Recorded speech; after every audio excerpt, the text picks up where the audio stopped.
இதுல கவர்மெண்ட்டையே இவ்வளவு அடமெண்டா இவ்வளவு அரகண்டா நடக்குதுன்னு நீதியரசர் கேட்டாங்க. தைரியம் இருந்தா நீதிமன்றத்தில் இந்த அமைச்சர் நிர்மல்குமார் நீதிமன்ற உத்தரவை நாங்க மதிக்க மாட்டோம்னு சொல்லுவாரா? திரு அறநிலையத்துறை அமைச்சர் என்ன சொல்றாரு? ரொம்ப டிப்ளமேட்டிக்கா அவர் எஸ்கேப் ஆயிட்டார். எஸ்கேப்ல சரியா சொல்லிருக்கிறார். எங்களுடைய வேலை அட்மினிஸ்ட்ரேஷன் ஒர்க் தான் சொல்லிருக்கிறார். வணக்கம், ராமரவிக்குமார், இந்து தமிழர் கட்சியினுடைய தலைவர், திருப்பரங்குன்றம் தீப வழக்கினுடைய மனுதாரர். மாண்புமை நீதிமன்றம் திருப்பரங்குன்ற மலை உச்சியில் தீபம் ஏற்ற வேண்டும் என்ற சட்ட போராட்டத்தின் விளைவாக நீதியரசர் ஐயா ஜிஆர் சாமிநாதன் அவர்கள் மலை உச்சியில் உள்ள தீபத்தூணில் தீபம் ஏற்ற வேண்டும் என்று உத்தரவு பிறப்பித்தார். இந்த உத்தரவை தமிழ்நாடு அரசு மேல்முறையீடு செய்து இருநபர் அமர்வுக்கு கொண்டு சென்றது. இரு தரப்பு மட்டுமல்ல, அனைத்து தரப்பு வாதங்களையும் ஏற்று மாண்புமை நீதியரசர் ஐயா ஜெயச்சந்திரன், திரு ராமகிருஷ்ணன் ஆகியோர் அமர்வு தமிழ்நாடு அரசினுடைய மேல்முறையீட்டு மனுவை தள்ளுபடி செய்து தனி நீதியரசர் ஐயா ஜிஆர் சாமிநாதனுடைய உத்தரவை உறுதிப்படுத்தியது. உறுதிப்படுத்திய உத்தரவை நிறைவேற்றுவதற்கு சட்டத்தின்படியான பதவியேற்ற ஒரு அரசினுடைய கடமை. திராவிட முன்னேற்ற கழக அரசு, திமுக அரசு தீபம் ஏற்ற வேண்டும் என்ற உத்தரவை ஏற்காமல் புறக்கணித்து இந்துக்களை அவமதித்ததனுடைய விளைவாக பெருமையான தோல்வியை தழுவிச்சு திமுக அரசு. இந்த அரசாங்கம் மாறுச்சு, நாங்களும் மாற்றம் வந்துடும் சொல்லி மக்கள் வாக்களித்த பிறகு திரு விஜய் தலைமையிலான இந்த அரசு வந்திருக்கு. வரக்கூடிய கார்த்திகை மாதம் தீபம் ஏற்றுவாங்கன்னு நாங்கள் நம்புகிறோம்.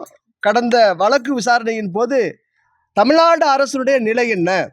நீதிமன்ற அவமதிப்பு வழக்குகள் எல்லாம் ஒருபுறம் இருந்தாலும் கூட தீபம் ஏற்றக்கூடியது என்பது ஒரு சாதாரண நிகழ்வு.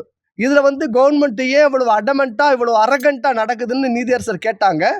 நாங்க பதவியேற்று இருக்கிறோம், எங்களுக்கான கால அவகாசம் கொடுங்க, பதிலளிக்கிறோம்னு சொல்லியிருக்கிறாங்க. வரக்கூடிய 22ஆம் தேதி இந்த வழக்கானது மீண்டும் விசாரணைக்கு வருகிறது. அதனால நாங்களும் இந்த அரசாங்கம் தீபம் ஏற்றுங்கிறத பாசிட்டிவான பதில் நாங்க தெரிவிச்சிருக்கோம். இதற்கிடையில திருப்பரங்குன்றம் சட்டமன்ற தொகுதியில ஜெயிச்சு மந்திரியான பிறகு மின்சாரத்துறை மந்திரியா இருக்கக்கூடியவர் மேல விளக்கு ஒளிரணும்னு சொன்னா இல்ல 2 வருஷத்துக்கு முன்னாடி என்ன நடைமுறையோ 10 வருஷத்துக்கு முன்னாடி என்ன நடைமுறையோ அதைத்தான் செய்வோம்னு சொல்லி நீதிமன்றத்தை அவமதிக்கும் வகையில பேசுறாரு. ஆதவ அர்ஜுன அமைச்சரும் அதே தான் பேசுறாரு. அப்ப திமுகவுக்கு மாற்று நாங்க தாவேக்கா அப்படின்னு கொண்டு வந்தா இது மாற்று அரசாங்கம் இல்லை, இது ஏமாற்று அரசாங்கமா இருக்கு. சட்டத்தின்படி நீங்க அமைச்சர்கள் பேசக்கூடியவங்க நீதிமன்றத்தை அவமதிக்கக்கூடிய வகையில பேசக்கூடாது.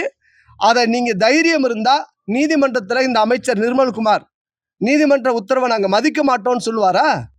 ஆதவ அர்ஜுனா சொல்லுவாரா?